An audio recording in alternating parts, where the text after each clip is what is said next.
Assalamualaikum warahmatullahi wabarakatuh. Selamat Waalaikumsalam sore warahmatullahi Bapak dan Ibu, wabarakatuh. para kerabat desa dan sahabat Bunda Winda dimanapun Anda berada. Saya Vira Restuani Adia, biasa disapa Vira, Widya Iswara dari Kementerian Pertanian. Izinkan saya menjadi moderator pada acara Bunda Winda, volume yang ke-115 pada sore hari ini, hari Senin tanggal 17 Maret tahun 2025. Namun sebelumnya, kerabat desa dan sahabat Bunda Winda, bagaimana kabarnya? Mudah-mudahan semua Alhamdulillah. dalam keadaan sehat walafiat di tengah ibadah puasa yang dijalankan di bulan Ramadan, bulan yang penuh berkah ini. Dan harapan saya tentunya semua dalam keadaan sehat dan senantiasa berada dalam lindungan Allah Subhanahu wa Ta'ala. Baik, eh, kerabat desa dan sahabat Bunda Winda. Tentunya ucapan terima kasih sebelumnya dan apresiasi yang luar biasa kami haturkan kepada Bapak dan Ibu yang di tengah kesibukan rutinnya, ya, dan tentunya juga ada kesiapan khusus di bulan Ramadan ini bagi kaum ibu yang harus menyediakan santapan berbuka puasa bagi keluarga, tetapi tetap meluangkan waktu untuk bergabung bersama di acara Bunda Winda, berkarya untuk desa, Widya Iswara, Cinta Desa. Baik,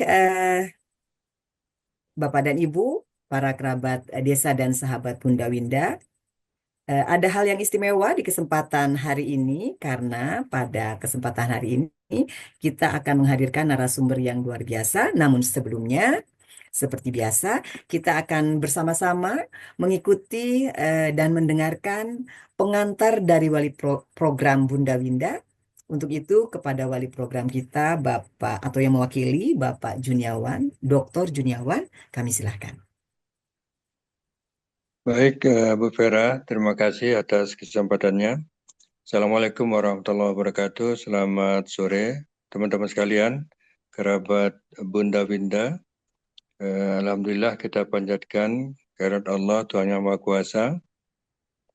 Hari ini kita sudah sampai pada episode yang ke-115 ya Bunda Vera, Bunda Ajeng. Ya, jadi suatu capaian yang sangat membanggakan ya. Dan ini di bulan Ramadan lagi ya. Jadi sangat dimaklumi kalau keadaan misalnya suatu ketika terjadi seperti ini ya, karena memang waktunya juga memang sangat-sangat kritis ini. Ya, namun dengan pentingnya materi pada hari ini yang juga disampaikan oleh orang yang kompeten di bidang itu, yaitu Bu Dr. Retno Darundewi, Widya Suara Badan Narkotika Nasional. Beliau sangat kompeten di bidang itu dan kita harus menyadari bahwa akhir-akhir ini kasus narkoba ini semakin merajalela. Kasus narkoba semakin merajalela dan sudah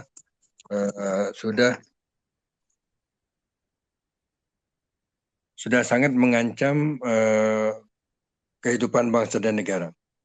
Terutama remaja kita, anak-anak kita sekarang ini sudah terpapar oleh narkoba.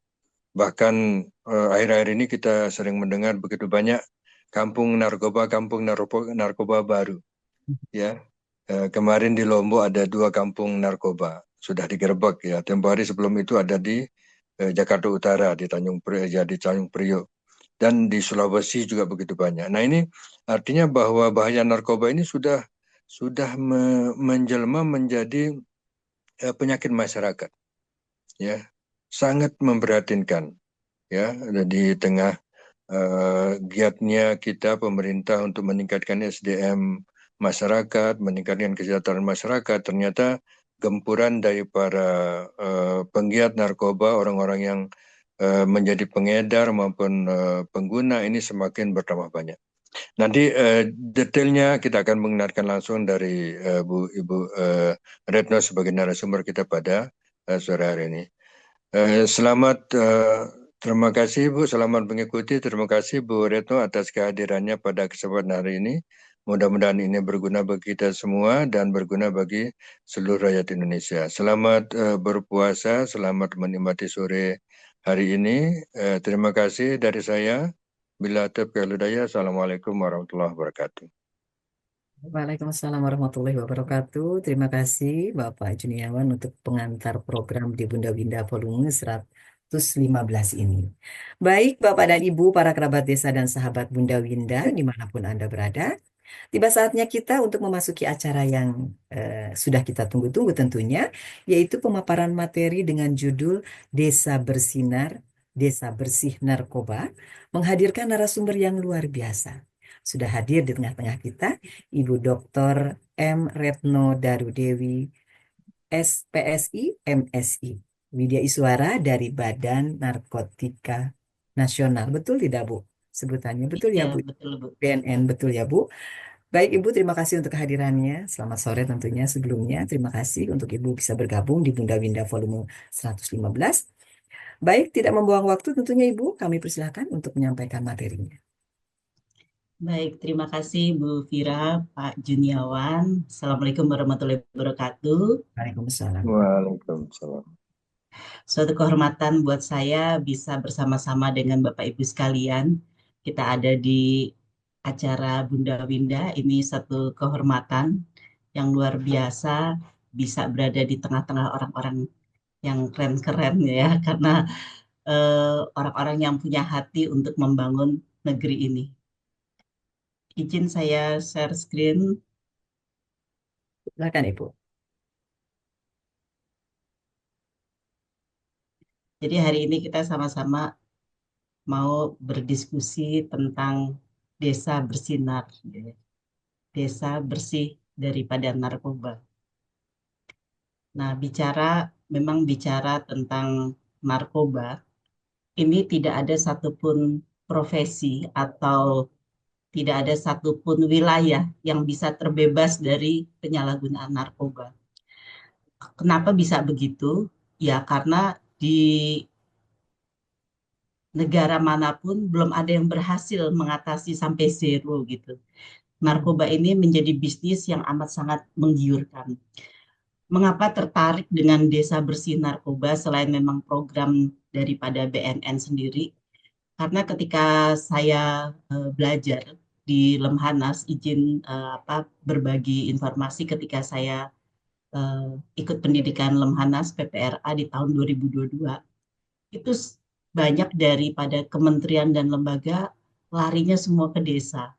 Sehingga kalau desa itu semua tumpuannya dari semua kementerian yang ada, saya berpikir desa itu berarti harus luar biasa gitu. Sementara kita tahu bahwa persyaratan kepala desa itu boleh dari lulusan SMP gitu. Pusing kan ya Bapak Ibu ya, semua programnya masuk gitu. Itulah akibatnya kenapa ketika ada komunitas ini, ada Bunda Winda ini, saya tertarik, ayo saya pun juga terbeban untuk bersama-sama mewujudkan desa bersih narkoba dari apa yang memang tugas saya sebagai pegawai di BNM. Ya ini menjadi tabungan kita. Kalau saya selalu bilang kita nabung di BCA, Bank Cabang Akhirat ya. Ini akan menjadi pundi-pundi pahala buat kita karena kita mewujudkan sesuatu yang lebih baik dan membuat negara ini minimal kita bisa membuat bersih narkoba. Nah, ini mulai dari arah kebijakan pembangunan desa dalam mendukung bersih narkoba. Kita tahu bahwa desa ini ada di bawah Kementerian Desa dan kebijakan dari SDGs desa bahwa desa itu harus sehat. Masuk dari kesehatan, desa peduli kesehatan. Nah, dari peduli kesehatan ini di Undang-Undang Nomor 6 Tahun 2014 tentang desa bahwa desa ini harus menjadi desa yang profesional, efisien, efektif, terbuka, dan bertanggung jawab, sehingga desa itu banyak tuntutannya dari KL yang ada. Pemerintahan desa sendiri membuat pembinaan kepada kemasyarakatan sehingga desanya menjadi tentram dan tertib. Parameternya adalah penguatan peningkatan kapasitas tenaga keamanan atau ketertiban oleh pemerintah desa. Kemudian kita juga koordinasi pelatihan, penyuluhan, sosialisasi kepada masyarakat, dan perlindungan ke masyarakat.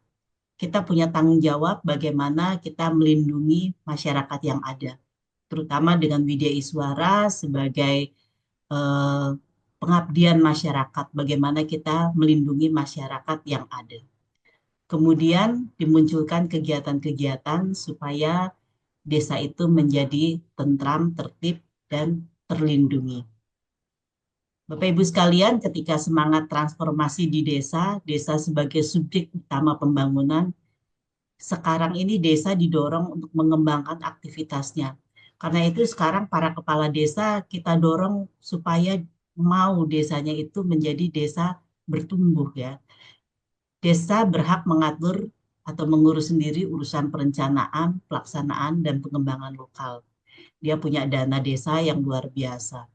Nah, ini yang desa peduli kesehatan bahwa narkoba itu masuk di nomor 7, prevalensi HIV, TBC, tekanan darah tinggi, narkoba. Sebisa mungkin desanya ini 0%. Kalau desa-desa sudah tidak ada narkoba, maka pasti akan bisa menjamin Indonesia bersih daripada narkoba. Kemudian dari Posyandu juga menangani kesehatan jiwa dan korban penyalahgunaan narkoba itu ditangani oleh rehabilitasi. Ini pencegahan dan penanganan penyalahgunaan narkoba di desa, ini arah dari kebijakan Kementerian Desa. Kemudian ini juga pencegahannya harus dilakukan di desa itu sendiri. Nah, apa itu desa atau lurah atau kampung bersinar? Kalau saya selalu bilang, apapun namanya yang penting actionnya gitu ya. Desa atau kelurahan atau kampung bersinar, bersih narkoba adalah satuan wilayah setingkat desa yang memiliki kriteria tertentu untuk melaksanakan P4GM. Apa itu P4GM? Kalau narkoba itu harus penyalahgunaannya harus dicegah dan diberantas. Berantas sampai ke akar-akarnya. Nah, yang diberantas bukan narkobanya Bapak Ibu, yang diberantas adalah penyalahgunaannya dan peredarannya. Jadi itu harus dilakukan secara masif, kita bergerak bersama-sama.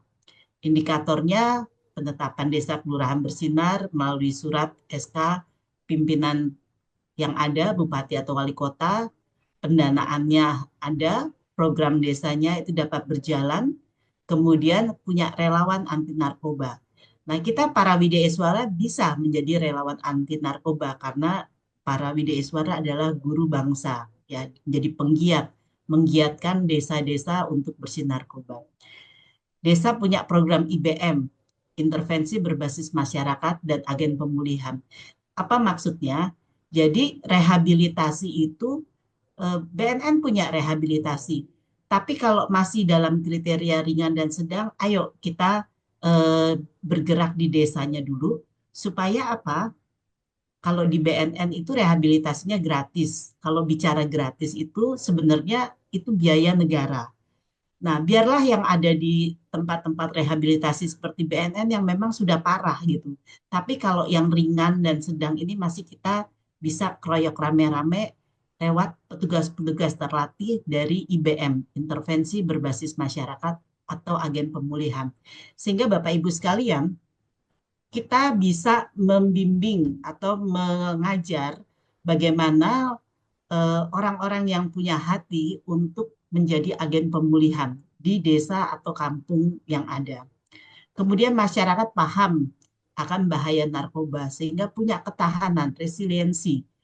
Kalau kita punya ketahanan, jadi godaan apapun juga tidak akan dapat tembus. Contoh seperti kita ya, kalau misalnya kita lagi puasa nih, banyak godaan. Tapi daripada kita mikirkan lapar ya Pak Juniawan ya, mending kita belajar gitu. Nah, itu salah satu ketahanan kita untuk menangkal segala bentuk apapun godaan yang ada. Ini yang harus kita miliki. Keterlibatan aktif dari instansi pemerintah di desa tersebut, puskesmas harus ikut membantu untuk rehabilitasi karena mereka punya tenaga-tenaga klinis dan penurunan tingkat kerawanan. Jadi kita keroyok rame-rame. Kalau ada satu warga yang kena, kita semua aktif, ada dari pemudanya, Karang Taruna, ada dari ibu-ibu pengajian, ada dari PKK, itu kita keroyok rame-rame, maka akan membuat desa itu bersih narkoba. Orang yang terkena narkoba, yang terkena dalam penyalahgunaan narkoba, kita selamatkan sehingga satu jiwa amatlah sangat berharga.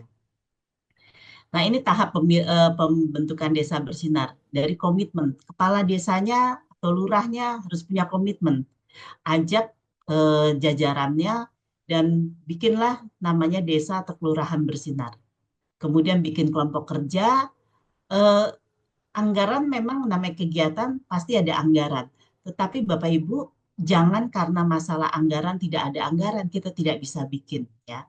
Jadi perencanaan P4GN di desa atau kelurahan kita bisa mulai menginsertkan program-program yang ada dan kita bersama-sama perang melawan narkoba. Pencanangan desa atau kelurahan bersih daripada narkoba dan program kegiatan yang ada. Nah, ini penetapan desa atau kelurahan bisa bersinergi dengan BNNK terdekat. Menyusun kelompok kerja gitu ya, dari mulai pelindung, dari bupati atau wali kota, penasehat, pembina, dan sampai ke bawahnya. Ketika itu menjadi eksekusi knowledge kan bingung. Oh, secukupnya tuh semana. Nah, itu fungsinya kan di Iswara gitu. Maksudnya secukupnya tuh semana 3 sendok. Oh iya 3 sendok. Oh segini 3 sendok. Jadi maksudnya arahnya adalah Widi Iswara. Benar sepertinya ya. Mohon maaf. Baik, kita lanjutkan. Ya, Anggaran silakan. dari mana? Anggaran bisa dari APBN, karena dari BNN sendiri kita ada program Desa Bersinar. Ada dananya. Kemudian bisa dari APBD. Seperti waktu pengalaman saya menjadi kepala di BNNK Sukabumi, itu kami menggandeng dan kami mendapat dari APBD, dapat hibah dari kota dan dari kabupaten. Kemudian dari desa sendiri ada beberapa desa yang sudah kepala desanya memang mengalokasikan untuk dana desa ya. Kemudian bisa dari iuran warga desa atau dari CSR. Beberapa perusahaan ada yang memang mau untuk mengikut sertakan dalam pembentukan desa bersinar atau sumber-sumber lain yang tidak mengikat. Itu dari sisi penganggarannya.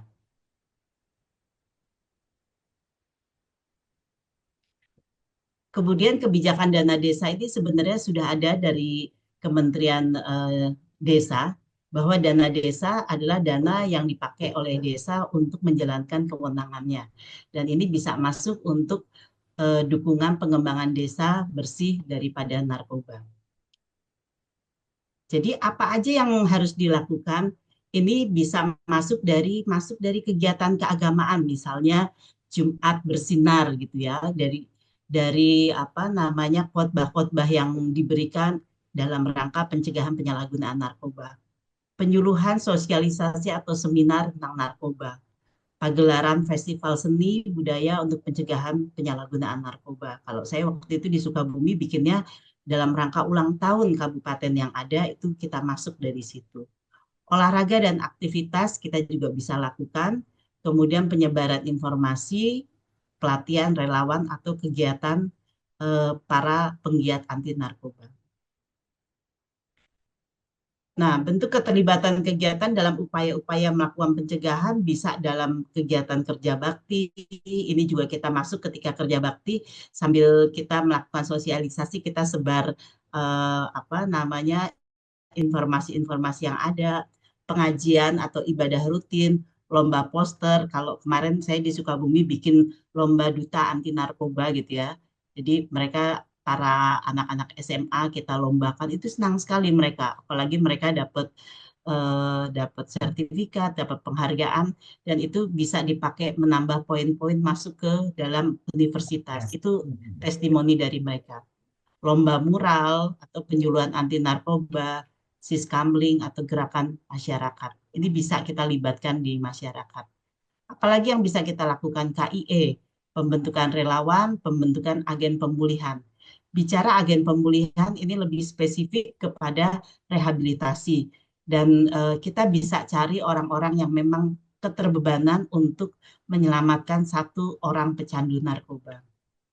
Nah, ini penguatan peran desa dalam pencegahan penyalahgunaan narkoba diaktifkan dari pos jaga, kemudian melaporkan kegiatan yang mencurigakan, penguatan posyandu. Jadi posyandu pun sudah kita latih para kadernya untuk dapat memberikan sosialisasi pengetahuan tentang bahaya narkoba. Jika dibutuhkan, lakukanlah tes narkoba pada golongan yang rentan terjebak pada narkoba. Ini praktek baik desa dalam mewujudkan desa bersih narkoba. Ini di Cianjur, Desa Cipendawa atau Kecamatan Pacet. Ini waktu saya menjadi kepala BNN Sukabumi ini, otak saya itu berpikir bagaimana saya harus cepat membuat desa bersinar bersih narkoba. Karena desa di Sukabumi ada 381 desa, 5 kelurahan, belum kotanya, itu baru kabupaten. Akhirnya saya bikin ini, yang tadi saya cerita juga, bagaimana mengejar si benar. Sukabumi bersinar bersih narkoba. Jargon-jargon kita berikan menjadi branding supaya semua termotivasi untuk bersemangat membuat desa bersinar. Ini salah satu desa bersinar yang ada di Sukabumi. Itu waktu itu memang saya mencari namanya desa pesisir bersinar karena Sukabumi itu jarak dari perbatasan Banten sampai ujung genteng itu ternyata 117 kilo gitu ya, wilayah paling luas nomor 2 se-Jawa Bali setelah Banyuwangi. Ini akhirnya diambillah desa Citepus, kita beri nama desa Citepus, desa pesisir bersih narkoba, karena ada di wilayah pesisir.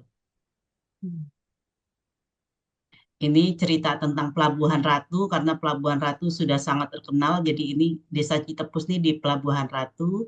Ini profilnya, geografisnya, kenapa menjadi ini yang dipilih yang pertama, karena ini ramai sekali di tempat wisata juga dengan Pelabuhan Ratu, menjadi potensi untuk terjadi penyalahgunaan narkoba. Sehingga disitulah kita tentukan titik awal desa pesisir bersinar. Nah, ini kelebihan daripada Pelabuhan Ratu bahwa ini ada baik pertaniannya, pariwisata, industri, koperasi, perikanan, peternakan, perkebunan, dan pertambangan. Jadi desa-desa yang memang kita lihat berpotensi untuk rawan narkoba itu justru kita harus kejar dulu untuk menjadi desa bersinar.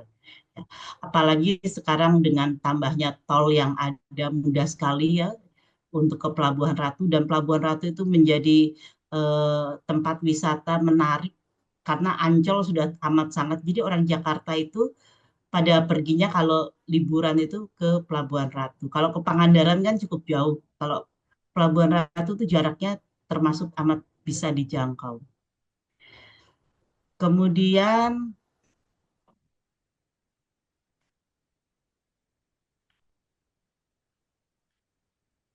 kenapa terpilih juga Pelabuhan Ratu? Karena di sini banyak turis yang ada dan mereka banyak juga beresiko untuk terjadi peredaran yang ada karena destinasi pariwisata gitu ya.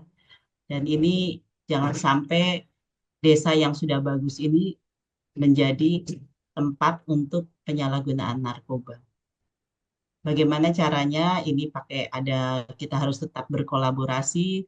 Waktu itu kami masuk juga dari pospol air ya, laut ya. Bagaimana kita bersinergi, melakukan integrasi dan partisipasi, bikin terobosan-terobosan, misalnya seperti lautnya adalah tempat pantai bersinar. Jadi kita bikin juga gitu ya, bikin inovasi. Kemudian kami ajak juga para eh, pelautnya di situ, para nelayannya untuk menjadi nelayan bersinar bersih narkoba.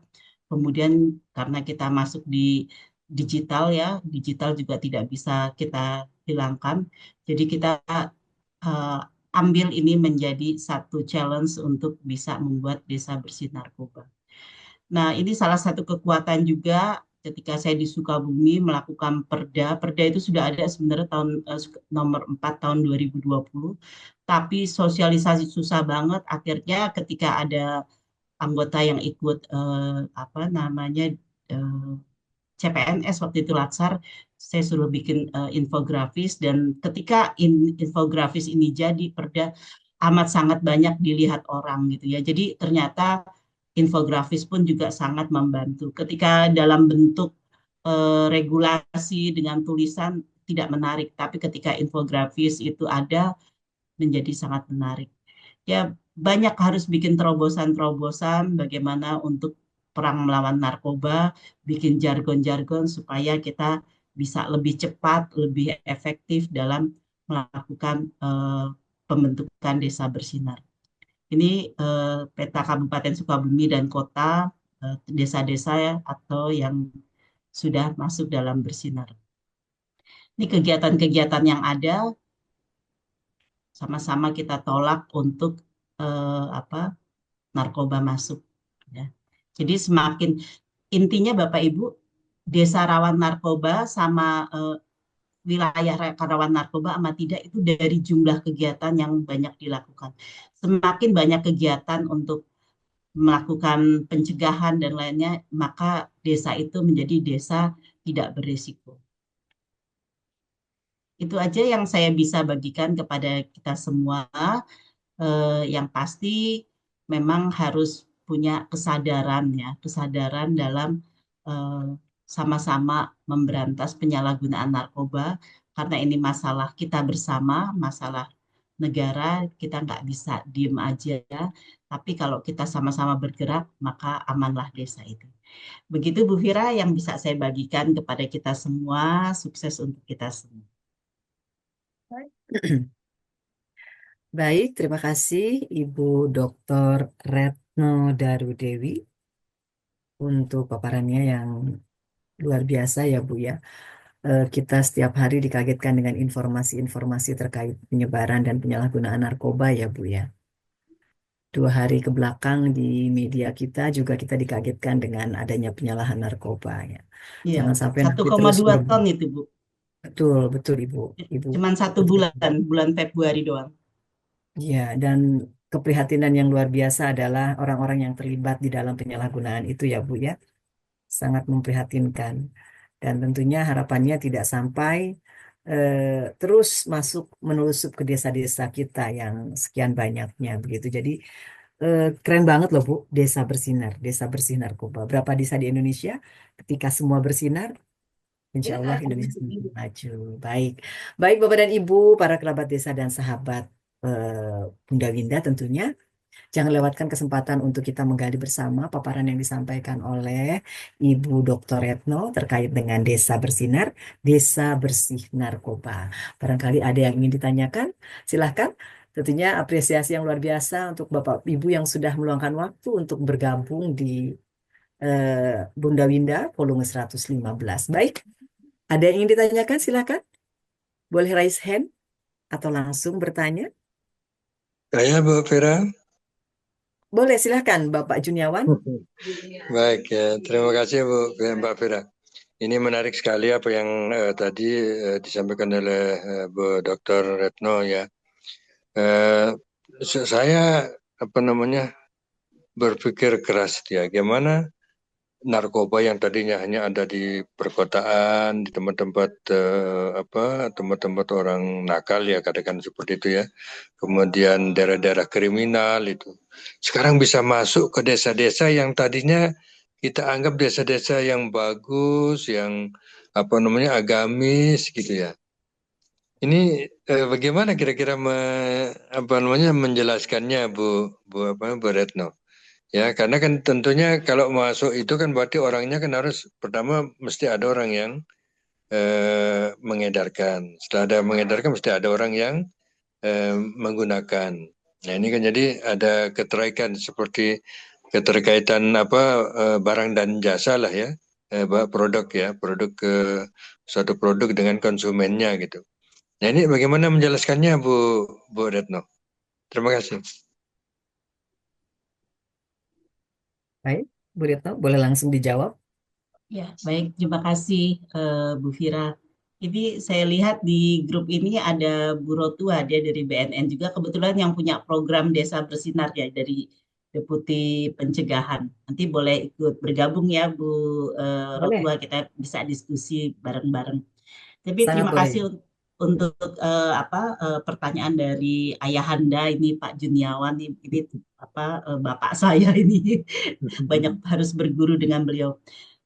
Memang menjadi permasalahan karena ternyata narkoba itu tidak hanya masuk di tempat-tempat besar, di diskotik, tapi ketika masuk ke desa-desa itu mereka itu ini bisnis yang sangat menggiurkan kalau bisa semua market dimasukin ya. Jadi itulah kenapa akhirnya program Desa Bersinar ini ada gitu.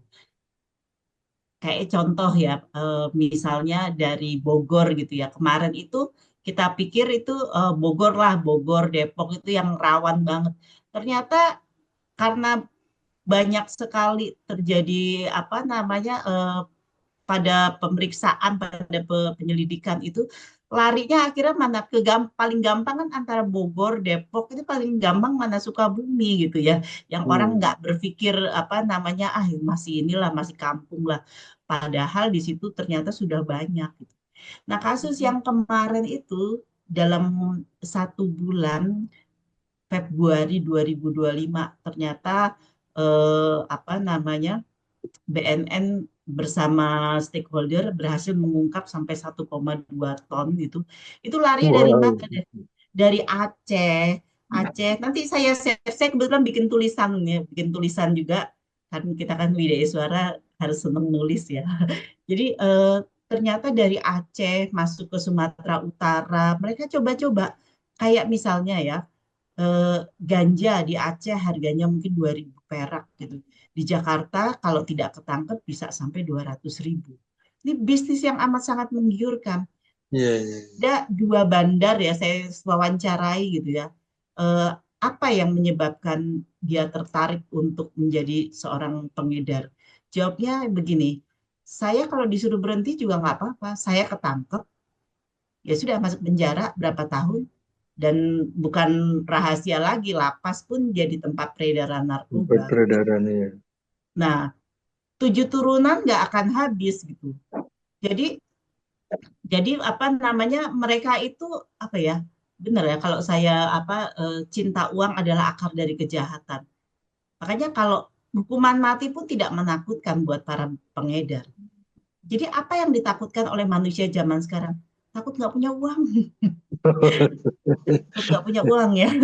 Nah, Iya, jadi iya. namanya saya sih setuju ya kayak para koruptor tuh hukumannya dimiskinkan aja karena mati nggak mereka nggak takut mati gitu ya.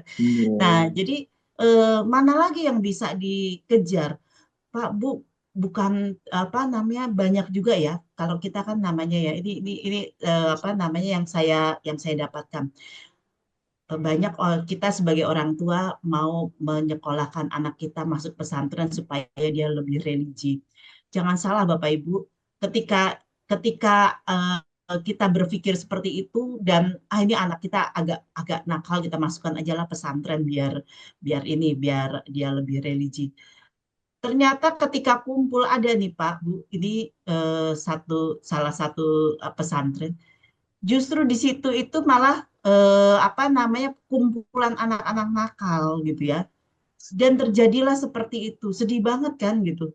Kalau terjadi seperti itu.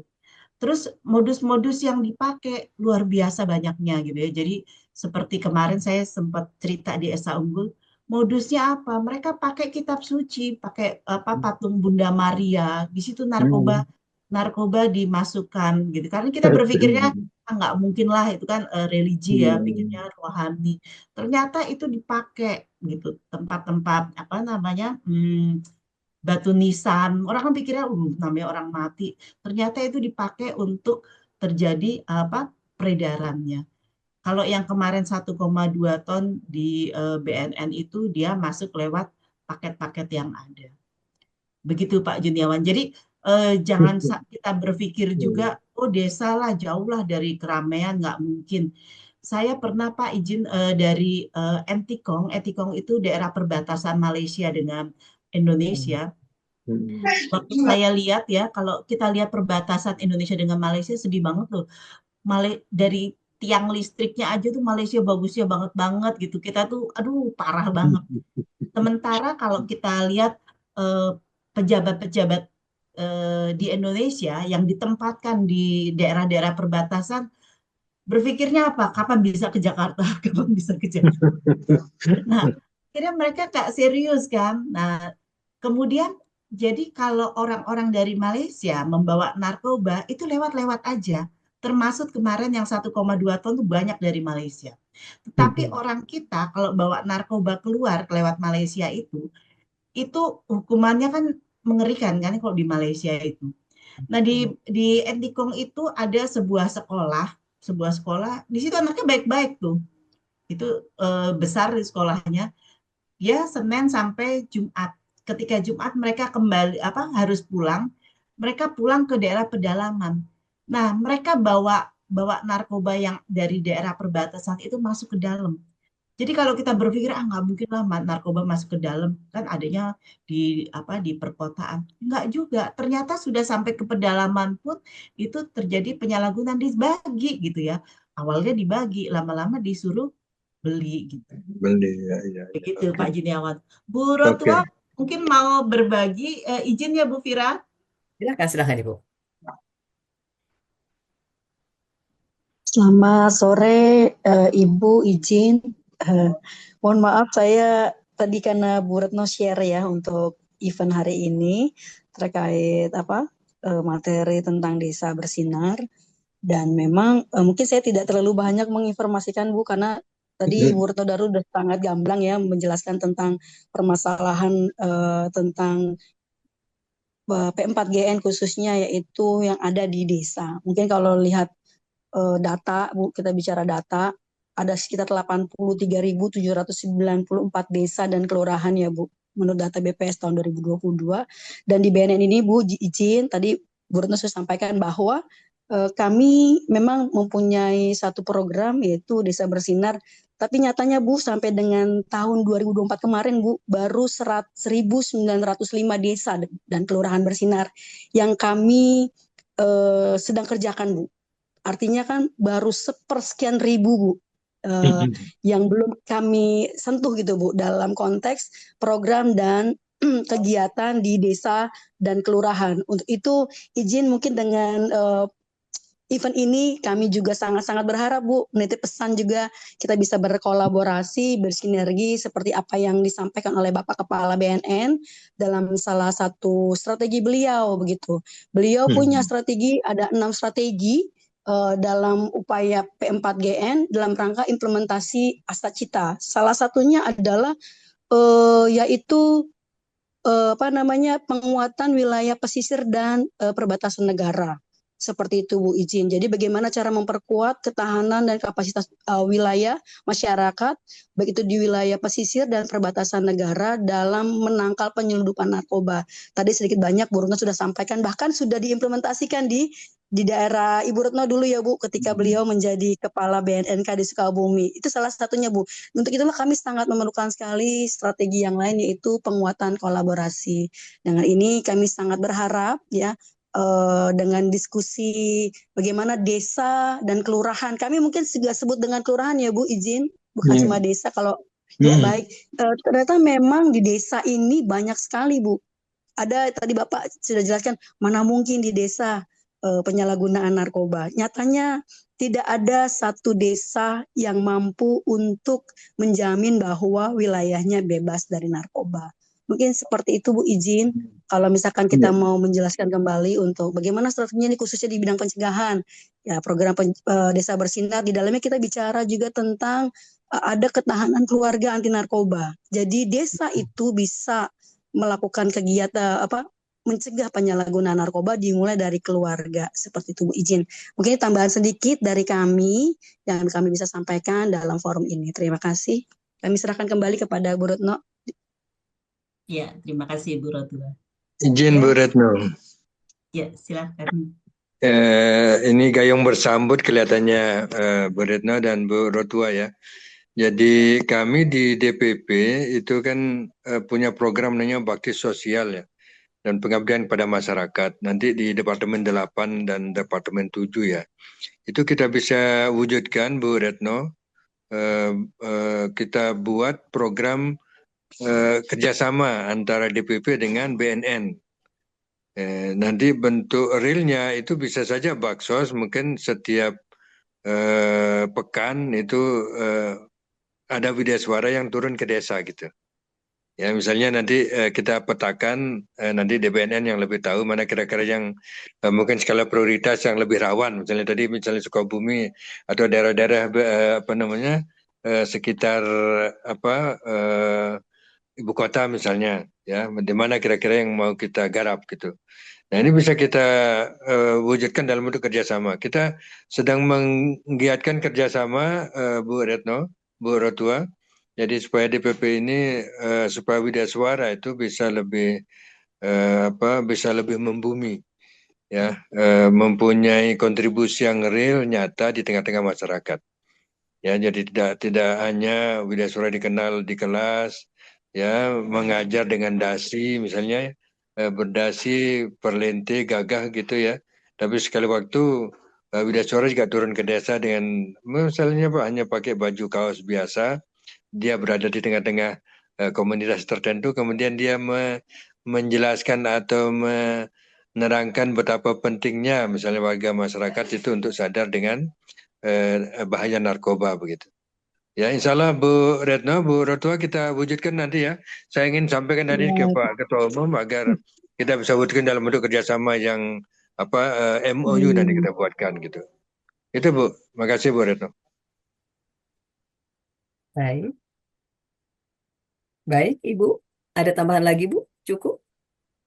Iya, memang ini Pak Juniawan dan Bapak Ibu sekalian, saya waktu jadi Kepala Sukabumi juga berpikir ya bagaimana saya perempuan nggak dianggap, apalagi nggak terlalu di ini ya, tapi bagaimana bisa mengejar karena kalau nunggu yang tadi Bu Rotwa bilang program Desa Bersinar itu dalam 1 tahun itu cuma 1 apa 2 gitu. Kapan saya keluar dari Sukabumi dulu berpikirnya gitu.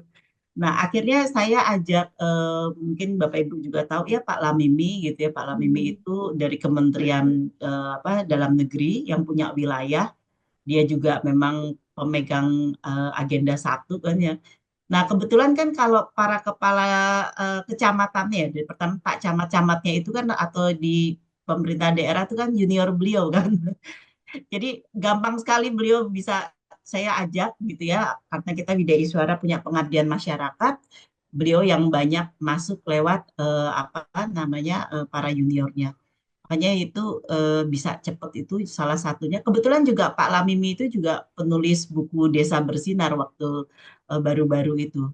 Nah, jadi memakai significant other ya, orang lain yang punya potensi key personnya untuk bergerak lebih cepat itu menjadi PR.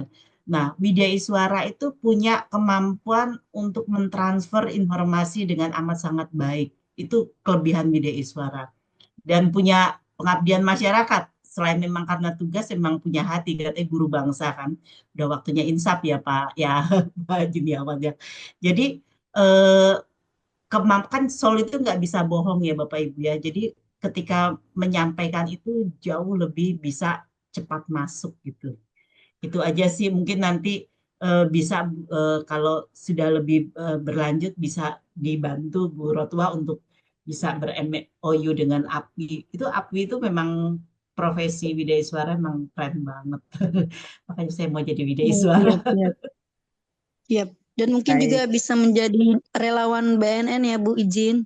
Relawan anti narkoba. Jadi selain sebagai Widya Suara, tanpa merasa hormat, izin Ibu, Bapak. Ya, mungkin menjadi bagian kami, ya menjadi seorang relawan anti narkoba yang mempunyai fungsi ada 3, sebagai penyuluh, sebagai fasilitator, dan juga sebagai motivator. Mungkin tidak jauh banyak dengan sebagai seorang Widya Suara yang memberikan pemahaman-pemahaman yang benar gitu, seperti itu ya Pak, izin. Kalau memang ingin kita tindak lanjuti, izin berkenan nanti kita bisa berdiskusi lanjut Pak dengan Bu Retno juga yang membuka diskusi kita pada sore hari ini, izin. Siap Bu Rotua. Maaf Jadi saya saya setelah ini nanti saya laporkan ke Pak ini Ketua Umum. Oke, nanti kita tindak lanjuti, mungkin kita perlu ketemu merumuskan MOU-nya ya. Apakah nanti bentuknya sebagai tadi relawan atau apapun ya, nanti kita fiction ya. siap, Yang jelas kami di Widya Suara pada posisi untuk siap membantu BNN. Ya. siap, terima kasih Bapak. Ya, kami akan Ya. laporkan juga perkembangan diskusi pada hari ini Pak kepada Pak Deputi Pencegahan ya Siap, supaya siap. bisa kita implementasikan atau kita tindak lanjuti diskusi kita pada sore hari ini. Ya, Bu Siap Rotua. Bapak. Ya, Siap. makasih. Baik, Bapak dan Ibu, obrolannya luar biasa sekali. Kita berbincang baru sebentar saja mengenai isu yang sangat strategis, yaitu tentang narkoba. Luar biasa, banyak sekali hal-hal yang bisa terungkap di sini dan mudah-mudahan bisa membuat kita termotivasi untuk tadi seperti Ibu Rotua Sihotang. Salam kenal Ibu. Mudah-mudahan kita semua tergerak untuk mau menjadi relawan ya bagi Ya, terima kasih Ibu. bangsa yang lainnya tentunya. Dan tentunya juga mengingat waktu nih Bapak dan Ibu. Sebetulnya ada yang raise hand, tapi waktu kita sudah tersisa 6 menit. Saya mohon izin nih Pak Juniawan, apakah kita boleh berlanjut? Karena kita waktunya kan hanya sampai pukul 17. Iya, mungkin kalau karena ini bulan puasa ya, mungkin dengan berat hati kita Iya. akhiri ya. Nanti kita buka sesi kedua lah dengan Bu Rotua, mungkin nanti jadi narasumbernya kan. Betul Ya, sekali Pak, jadi karena ini temanya sangat menarik tentunya ya. betul. Dan Ya. baru dibuka ini rasanya kalau di udara memang 1 jam itu kurang. Mestinya 2 kali 45 menit begitu ya. Betul. Pak Di ya. ACC Bu Fira bisa Ya, episode para kerabat berikutnya. desa dan sahabat Bunda Winda. Ya, Obrolan nanti seperti Bu ini. Ajeng yang ngatur ya. Mbak Ajeng Betul. diatur Ya, siap, waktunya Bu siap. Rotua ya. Iya, Ya. siap Ibu. Betul. Oke. Betul. Mudah-mudahan kita semua mau merapatkan barisan untuk bersama-sama memberantas penyebaran dan penyalahgunaan narkoba di bumi kita tercinta Indonesia, Bapak dan Ibu. Baik, Bapak dan Ibu, para kerabat desa dan sahabat Bunda Winda dimanapun Anda berada. Demikian tadi paparan yang luar biasa disampaikan oleh narasumber yang luar biasa, Ibu Dr. Retno Darudewi, yang hadir sebagai bidai suara dari BNN.